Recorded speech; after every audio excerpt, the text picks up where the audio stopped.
Salut à tous, c'est God du 59. Aujourd'hui, on se retrouve pour une nouvelle vidéo où, comme vous avez pu le voir dans le titre, nous allons faire une critique du film Monstre Academy, que je vous mets du coup l'image juste ici. Voilà. Alors, je vais du coup refaire des critiques de films, mais comme vous savez qu'il y a le confinement en ce moment, voilà, donc du coup on peut plus sortir forcément. J'ai pensé à faire des critiques de films sur tous les films Disney. Voilà, donc Disney et Pixar, hein, voilà, Disney Pixar, les Disney normaux. Euh, donc voilà. Alors pourquoi Monstre Academy déjà? Alors parce que euh, alors j'avais fait une vidéo mon avis sur Disney Plus et du coup quand il est sorti, c'est-à-dire le 7 avril il me semble, ouais 7 avril, j'ai pris du coup le l'abonnement annuel, ce qui fait qu'il était à 70 € et le premier film que j'ai regardé c'était Monstre Academy parce que ça faisait longtemps que je l'avais pas vu en plus, ça faisait au moins 2 3 ans je dirais que je l'avais pas vu. Donc je l'ai revu et j'ai pensé à faire une petite critique. Donc je pense que je ferai une série de vidéos comme ça, comme une playlist en fait si vous voulez, de critiques de films sur tous les films Disney. Voilà, en tout cas je ne mettrai pas la bande-annonce du film comme pour par exemple Le Roi Lion, La Reine des Neiges 2, etc. Je ne ferai pas ça parce que bon voilà ça fait depuis plus de 5 ans que le film est sorti donc je pense que vous connaissez un peu. Parce qu'il est sorti en 2013, je pense, Monstre Academy. Ouais, il est sorti en 2013, ouais. Alors, Monstre Academy, que peut-on dire sur ce film? Alors, ce n'est pas une mauvaise suite, ça c'est sûr et certain. Mais c'est même une très très bonne suite. Enfin, en tout cas, une suite entre guillemets, bien sûr, parce que ça revient dans le passé par rapport à Monstre et compagnie. Euh, alors, en tout cas, on commence par une scène d'introduction dans le film avec l'école de Bob Razowski, ce qui fait qu'il est tout petit. Et on voit qu'il fait une sortie dans l'entreprise Monstre et compagnie avec ses camarades de classe. Donc on peut voir que on ne voit que Bob pour le début du film. Et par contre j'ai été déçu qu'on ne voit pas Sullivan, Sully si vous voulez, Jack Sullivan, petit également comme Bob. Donc en fait, comme on peut voir que Sully n'est pas mis dans le début du film en tant que enfant, on peut voir que le film va sûrement se concentrer sur Bob. Donc ça qui est bien des fois. Et en plus, le film, c'est le cas, il va plus se concentrer sur Bob que sur Sully. Euh, du coup, je disais que la scène d'introduction, on voit Bob qui fait une visite à l'entreprise Monstre et compagnie avec ses camarades de classe. Et ils assistent à, vous savez, les portes là avec les monstres qui rentrent, qui font créer les enfants, ça remplit les bonbonnes, etc. Donc il voit ça et du coup, lui, c'est qu'est-ce qu'il veut faire plus tard? Il veut devenir une terreur, donc, comme les monstres quoi. Donc lui, c'est un peu ce qu'il veut faire. Donc ensuite, on voit qu'il arrive à l'université, donc Monstre Academy, comme le titre du film. Euh, donc on peut voir qu'il s'installe et tout, il s'inscrit à certaines activités, on va dire, de l'université. Ensuite, il arrive à sa chambre et on peut voir que son colocataire de chambre est Léon Bog. Donc c'est comme méchant dans le Monstre et compagnie. C'est-à-dire sauf que là en fait, il avait des lunettes, ce qui était assez drôle, ce qui était assez original aussi. Parce qu'après on voit en fait, on voit qu'il devient invisible, Léon, sauf qu'en fait on voit ses lunettes, parce que ses lunettes ne font pas partie de son corps forcément. Et Bob lui dit que il faudrait que tu enlèves tes lunettes parce que ça gâche un peu la visibilité. Et on voit qu'il enlève ses lunettes et ça fait vraiment genre le monstre et compagnie Léon quoi. En fait normalement Léon est censé être un gentil mais on ne sait pas pourquoi il devient méchant en fait. C'est bizarre ouais. Donc en tout cas Léon devient le colocataire du coup de chambre de Bob à l'université. Ensuite il assiste à son tout premier cours donc Bob. Il assiste à son tout premier cours de terreur au département de la peur, je pense que c'est un truc comme ça s'appelle. Département de la peur. Et donc il assiste à du coup des petites leçons, des cours, etc. Euh, Et là, on voit que Sully arrive dans le film. Donc il y a au moins 20-25 minutes avec Bob, et ensuite on voit seulement Sully. Euh, donc lui, en fait, en gros, si vous voulez, dans le film, c'est très bizarre que Sully et Bob arrivent à être amis.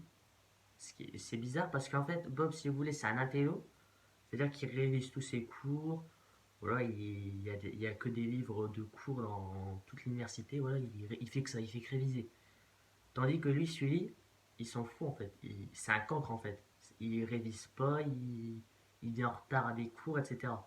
Ce qui est, franchement, c'est un truc vraiment bizarre. Et ouais, ça fait, je sais pas, ça fait un petit truc au film. Et voilà.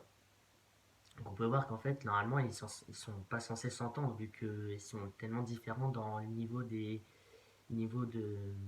révisions, on va dire. Des leçons, des cours, etc.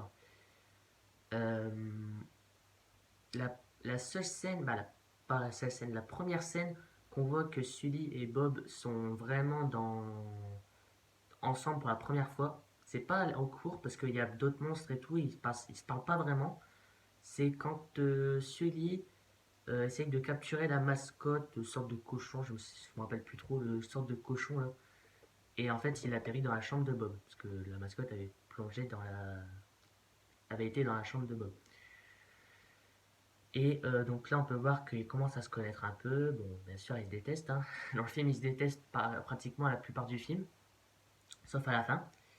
Bien sûr, normalement. Euh, Qu'est-ce que je peux dire d'autre? Ah, par rapport aux méchants du film, c'est les Roar Omega Roar, là. C'est la fraternité, là, avec l'équipe des monstres les plus terrifiants apparemment du campus, avec une sorte d'araignée. Et quoi après?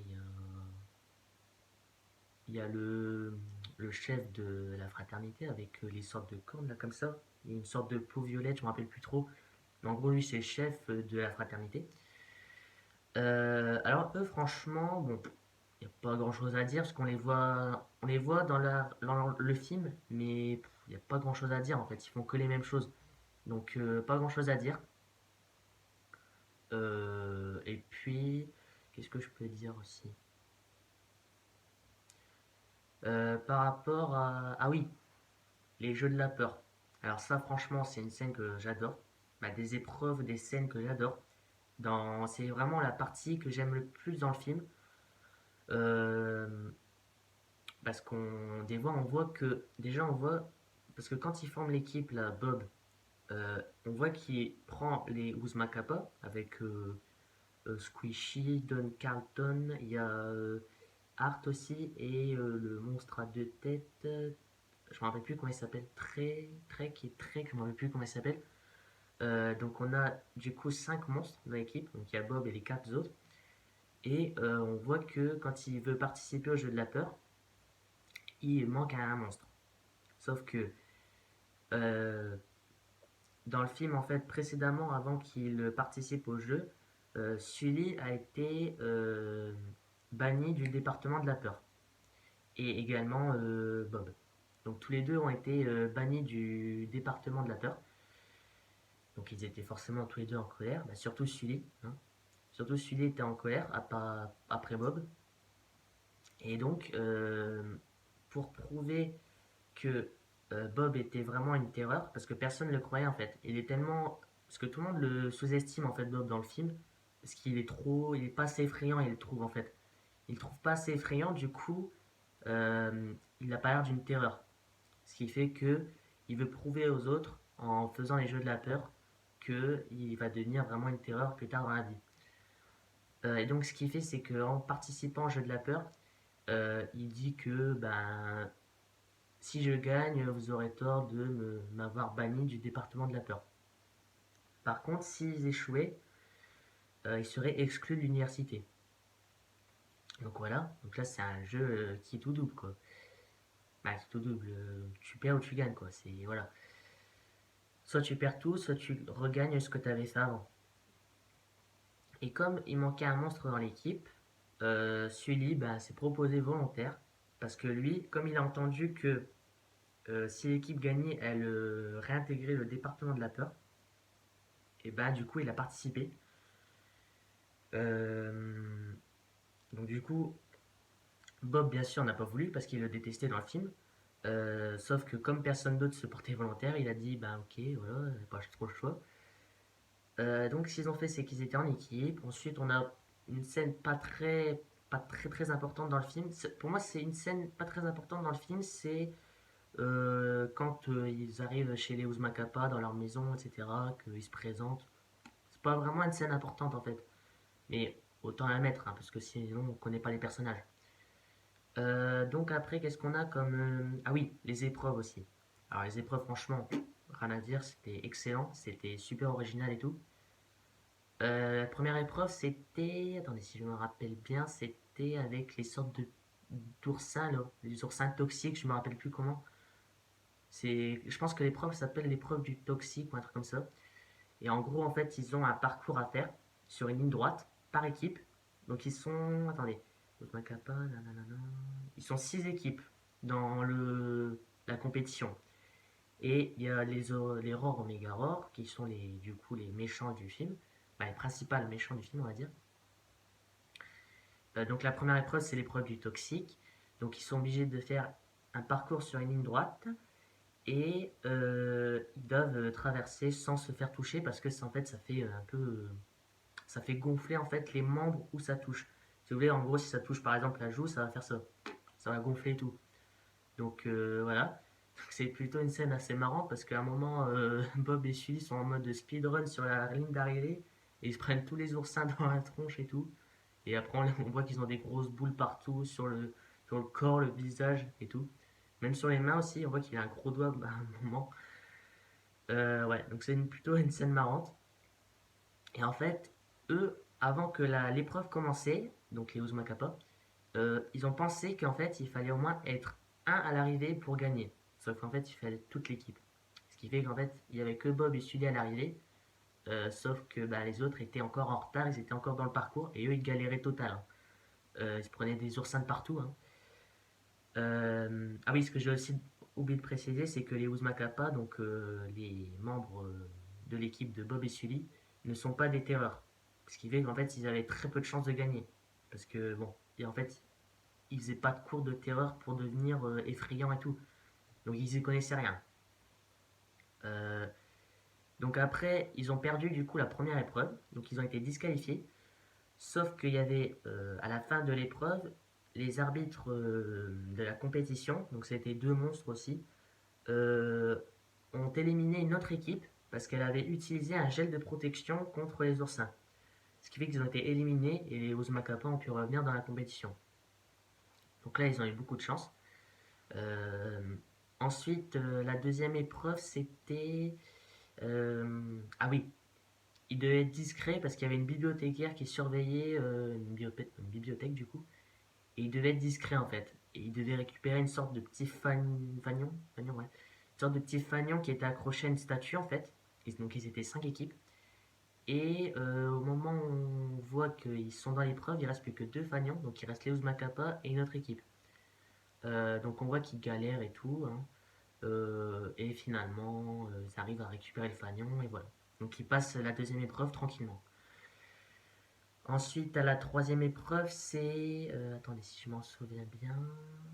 Parce qu'il reste 4 équipes, et il me semble que la troisième, c'est... euh, la troisième, ça doit être... ça doit être le labyrinthe, je pense, avec la peur et tout. Je me rappelle plus comment c'est. Ah oui, c'est ça, oui. Alors la troisième épreuve, en fait, ils sont dans un labyrinthe. Donc toutes les équipes sont dans un labyrinthe.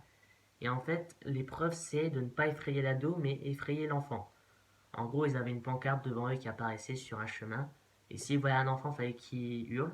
Et s'ils voyaient un ado, il fallait qu'il se cache. Voilà. Donc, il fallait pas qu'ils effraient, quoi. Et donc, les Macapa ont réussi à passer, voilà. Ensuite, donc, il restait 3 équipes. Il restait l'Error Omega Roar, une autre équipe et les Macapa. Donc, du coup, la quatrième épreuve, du coup, c'était... ah oui, ils devaient se cacher, en fait, dans une maison. Donc, ils devaient se cacher dans des endroits improbables pour pas qu'ils se fassent trouver par des personnes qui cherchent du coup les monstres. Ils ont gagné, Macapa. Donc il restait deux équipes à la fin, Roar Omega Roar et Uzma Kappa. Voilà. Donc ça c'était les deux équipes qui restaient, toutes les autres étaient éliminées. Euh, et du coup la dernière épreuve c'était un simulateur, ce qui fait qu'en fait ils devaient effrayer des enfants dans une fausse porte on va dire, parce que c'était une machine, c'était une cabine en fait. Et un faux enfant du coup, il devait l'effrayer euh, le plus fortement possible. Il y avait, vous savez, les jauges sur les bonbonnes, c'est la même chose en fait. Il y avait une jauge qui apparaissait et le- plus le monstre était effrayant, plus la jauge augmentait. Voilà. Donc forcément, les Uzmakapan ont très peur parce que bon, les Roar Omega Roar sont quand même des grandes terreurs hein, du campus, ce qui fait qu'ils avaient très peu de chances de gagner. Et en plus, les autres, ils avaient aucune idée de la terreur ce que c'était. Donc ce qu'ils ont fait, c'est qu'ils ont, avant la dernière épreuve en fait, Bob a décidé d'emmener tous les Uzmacapa, y compris Sully hein, aussi. D'ailleurs à ce moment-là, avant l'épreuve, Sully et Bob sont vraiment très réconciliés ensemble, on va dire. Euh, et donc du coup, Bob décide euh, d'emmener les Uzmacapa à l'entreprise Monstre et compagnie pour qu'ils voient un peu ce que c'est la terreur et tout. Donc là, on retourne dans le passé par rapport à la sortie de Bob avec sa classe quand il était petit. Et donc on voit bien que les Uzmakapas sont assez... ils sont, comment dire, ils sont intéressés, on va dire, de voir ce que c'est la terreur. Et je pense que c'est à ce moment-là qu'en fait, ils arrivent à vraiment sentir la terreur en eux, en fait. C'est vraiment à ce moment-là qu'ils ont vraiment la terreur en eux. Et ce qui va leur permettre du coup de gagner la dernière épreuve. Parce que bon voilà, c'est pas un spoil. Hein, si vous avez vu le film, de toute façon, je pense que vous savez qui gagne. Donc la dernière épreuve, du coup, c'était le simulateur. Et donc ils s'étaient entraînés et tout, hein, bien sûr. Hein. Ils avaient vu à quoi ils avaient affaire dans Monstre et compagnie. Donc forcément. Ce qui s'est passé à la fin, c'est que Bob est passé en dernier. Et il a fait un score parfait. Voilà. Donc ils ont pu gagner. Mais de très peu. Hein. Ils ont gagné très peu, on va dire. Et ce qui s'est passé du coup, c'est qu'ils ont gagné les jeux de la peur, donc ils ont gagné la coupe, etc. Voilà. Et en fait, Bob, pour. Comment dire il était vraiment fier de lui, hein, vraiment.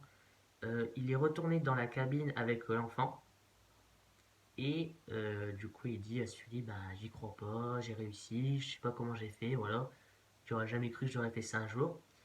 Et, euh, et en fait, pour plaisanter, voilà, Bob fait une petite frayeur à l'enfant, c'est-à-dire il fait bouh. Et en fait, l'enfant se lève du coup, parce que quand il se lève, c'est qu'il est effrayé. Donc voilà, donc il se lève et on voit que la jauge se remplit à fond. Alors qu'en fait, il a fait vraiment un bruit pas très fort en fait, il a fait juste bouh, comme ça. Et ensuite, il refait encore un bruit, donc il fait ça avec ses doigts. Et on voit que l'enfant se lève encore et la jauge est encore remplie. La jauge est encore remplie. Donc Bob trouve ça bizarre. Et en fait, si vous voulez, dans les machines comme ça avec les faux enfants, il y a une sorte de niveau en fait. Il y a trois niveaux. Le niveau 3 en fait, si vous voulez, c'est le niveau supérieur. Le niveau 2 c'est moyen. Et le niveau 1, c'est le plus facile. Donc en gros, vous faites un bruit, c'est bon, le gars, jauge remplie quoi. Et on voit qu'en fait, la machine a été trafiquée. C'est-à-dire qu'en fait, sur les 6 participants, parce qu'ils étaient 6 par équipe, hein, il y a les 5 premiers en fait qui sont au niveau 3. Et le dernier, il est au niveau 1. Sachant que c'était celui de Bob. Parce que lui, il est passé en dernier dans l'épreuve. Donc Bob était très comment dire intrigué par ce truc et il a demandé à Sully si c'était lui qui l'avait fait. Et Sully a répondu que oui, c'était lui qui avait du coup modifié le niveau d'intensité de cri de l'enfant par exemple. Voilà, donc Bob bien sûr était très énervé, hein, voilà. Et il dit que bah il avait jamais cru en lui parce que dans beaucoup de films en fait, bah, dans la large partie du film, Sully dit à Bob que bah il était top, que c'est une terreur, voilà, qu'il croit en lui, etc. Mais en fait, bon, il a modifié le niveau pour pas qu'il ait une sorte de honte en fait par rapport à l'université. Donc quelque part c'est une sorte de c'est pas méchant en fait ce qu'il a voulu faire, c'est genre il voulait pas qu'il se tape la honte en fait si vous voulez. Parce que s'il faisait genre un score comme ça, alors que là l'épreuve il a fait ça, il se serait pris la honte. Donc c'est en fait c'est moyen en fait, c'est genre c'est méchant parce que il croit pas en lui, mais c'est gentil d'un autre point parce qu'il veut pas qu'il ait la honte. Donc voilà. Donc du coup bien sûr Bob est énervé. Il lui dit que c'est une plus grande terreur du campus, qu'il n'a pas besoin de le croire, qu'il peut effrayer des enfants quand il veut, etc. Et du coup, ben, comme la critique c'est un peu long, je vais résumer un peu parce que long, après là, c'est un peu trop long. Donc ensuite, Sully et Bob sont expulsés du campus, malgré qu'ils ont gagné les jeux de la peur en fait, parce qu'ils ont fait exploser une porte où Bob était rentré en fait. Parce qu'il a voulu effrayer des vrais enfants et il a voulu prouver au monstre qu'il était vraiment une terreur. Par contre, c'est un échec pour lui parce que les enfants n'étaient pas du tout effrayés par Bob. Ce qui fait par contre qu'ils étaient coincés à l'intérieur de la porte parce que vous savez que les portes marchent avec la petite lumière rouge juste au-dessus. Et quand elle est éteinte, ça veut dire que la porte ne marche pas. Et donc là, manque de chance, la lumière était éteinte. Ce qui fait qu'ils ne pouvaient pas rentrer parce qu'ils étaient à l'intérieur, forcément. Donc ils ne pouvaient pas sortir. Malgré qu'ils ouvrent la porte plusieurs fois, ça ne marchait pas. Donc ce qu'ils ont fait, c'est que Bob euh, s'est mis à l'idée que euh, il fallait effrayer des enfants ou des adultes et tout pour que l'énergie des cris fasse allumer la lumière de l'extérieur. Donc celui il ne l'a pas cru, il lui dit bah non ça va jamais marcher, etc. Sauf qu'ils n'ont pas le choix parce que bon ils doivent sortir de là parce que sinon ils vont se faire attraper et tout. Euh, Sachant qu'ils doivent pas se faire montrer parce que le monde des humains là était vraiment. Là c'était vraiment le monde des humains quand ils étaient dans la porte, hein. C'était pas des faux, c'était vraiment les humains. Et donc là, à partir de cette scène, on voit que finalement, en fait, c'est un bon duo, Bob et Sully. T'as un côté qui est vraiment un télo, il a vraiment toutes les capacités comment dire, euh, pour effrayer les gens, sauf qu'il ne sait pas le faire. C'est Bob. Et ensuite, on a d'un côté Sully qui est vraiment un terreur avec euh, qui est vraiment effrayant par rapport à Bob. Il est grand, il a des dents acérées, il a des cornes aussi, il est tout bleu. Voilà, donc c'est vraiment un duo en fait qui fait vraiment le taf. Genre t'as Bob d'un côté qui, je sais pas, il va les attirer, etc. Après t'as celui qui va les effrayer, etc. Donc voilà. Donc on voit à ce passage-là que vraiment ils arrivent à faire un bon duo. Et avec de la chance, ils arrivent à effrayer des adultes qui étaient par hasard dans le coin. Et du coup, ils arrivent à allumer la lumière. Donc, ce qu'ils ont fait, c'est qu'ils ont essayé de s'enfuir. Et ils ont réussi au dernier moment avant que la porte explose. Parce qu'il y avait trop de cris, en fait, il y avait trop d'énergie. Ce qui fait que la porte a explosé. Mais ils ont su sortir avant. Donc, ça, c'était vraiment une scène très très belle. Très très belle scène. Qui montre un peu l'amitié entre Sully et Bob par rapport à la terreur. Et puis, bah, à la fin, du coup, ils sont expulsés parce qu'ils ont fait exploser la porte, forcément. Voilà. Et on voit que finalement, en rentrant en bus, quand Bob rentre en bus, il propose à Sully d'aller à Monstre et Compagnie, donc à l'entreprise Monstre et Compagnie, comme dans le premier film, de travailler au poste de courrier, parce qu'ils recherchaient des employés pour le courrier. Donc ce qui est plutôt marrant, hein, parce qu'on ne voit pas vraiment Bob et Sully en train de faire le courrier dans une entreprise. Et donc, ben, comme ils n'ont pas le choix, parce qu'ils n'ont plus d'université, hein, ils ne peuvent plus y aller, ils ont été à Monstre et Compagnie sans employé de courrier. Voilà, donc ça c'est vraiment la fin du film. Ils sont employés de courrier dans Monstre et Compagnie. Et ensuite, on voit que au fil du temps, donc il y a des années qui passent et tout, ils passent à la cafétéria, ils font le ménage, etc. Ensuite, ils rencontrent Waternose, donc le crabe dans le premier film, là, le méchant, voilà. Et là, on voit qu'à la fin, Bob prend son petit casque bleu avec le signe de Monstre et Compagnie. Je pense que vous voyez le casque dont je parle. Donc il le met à la tête. Et on voit qu'il est avec Sully. Et là, on plonge vraiment par rapport à Monstre et Compagnie. C'est-à-dire que là, ils sont vraiment prêts à refaire une journée comme dans Monstre et Compagnie. Donc t'as Bob qui va prendre la porte, celui qui va y rentrer, ben Bob qui va mettre la bonbonne bien sûr, la bonbonne qui va se remplir, etc. Voilà, donc ça c'est vraiment comme dans Monstres et compagnie. Donc à la fin ça se termine comme ça. Et c'est vraiment en fait une sorte de suite en fait. C'est un peu genre, on crée euh, ce qui s'est passé avant que Bob et Sully se rencontrent. Et ensuite on refait la même chose par rapport à Monstres et compagnie. Bon, bien sûr, ce qui aurait été plus logique, c'est de sortir d'abord Monstre Academy et après Monstre et compagnie, forcément, vu que ça colle. Mais ouais, franchement, c'est assez original parce qu'on revient dans le passé en fait. C'est même pas une suite. Parce que moi, je pensais que quand le film allait sortir, je pensais qu'en fait, ça allait vraiment être une suite. Que j'allais genre changer d'endroit et tout. Mais en fait, pas du tout. C'est par rapport au passé en fait. Et ouais, franchement, c'est un très très bon film. Si jamais vous l'avez pas vu, mais je pense que oui. Parce que comme j'ai beaucoup spoilé, hein, regardez-le si vous l'avez jamais vu. Et franchement, c'est un très très bon film. Donc c'est à voir du coup sur Disney+. Et donc voilà. Donc on voit que ben, à la fin, voilà, ils se retrouvent dans sa compagnie à faire de la terreur. Tous les deux. Alors donc j'espère que cette critique de film vous aura plu. N'hésitez pas à me dire dans les commentaires si vous avez vous aussi aimé le film. Donc moi je donnerais sur une note sur 10, je donnerais 9,5. Franchement c'est un très bon film. Il n'est pas parfait non plus, mais il est très très bon. Voilà, donc je dirais 9,5 sur 10 si je devais donner une note. Donc j'espère que cette critique vous aura plu. Si c'est le cas, n'hésitez pas à lâcher un pouce bleu et à vous abonner à ma chaîne. Ciao.